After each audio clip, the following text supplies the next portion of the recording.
Sufyon Savriy aytadilar, bugungi kunda deydilar, boylik mo'minning quroli deydilar. Bu ulug'lar o'sha davrda shu gapni aytgan. Mo'minning quroli bu boylik deyaptilar. Bugunchi bugun nima uchun musulmonlarning yurtida buncha talofat, urushlar? Sababi musulmon zaif bugun. Musulmondan boshqalar boy. Bugun qudratli mamlakatlar, boy mamlakatlar o'zini so'zini o'tkazadi, o'zini siyosatini yurgizadi. Boylik bilan musulmon ummati ham boy bo'lishi kerak. Musulmon mamlakatlari ham boy bo'lishi kerak. Zubayr ibn Avvom aytadilar, boylik tufayli yaxshi ishlar qilinadi. Qarindosh urug'chilik, silai rahim mustahkamlanadi. Alloh yo'lida nafaqa qilinadi.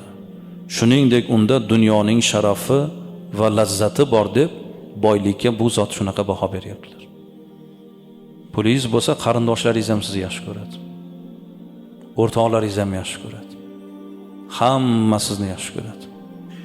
Ishingiz bo'lmay qolsa, sal qo'lingizda pul bo'lmay qolsa, ayolingizga ham yoqmay qolasiz.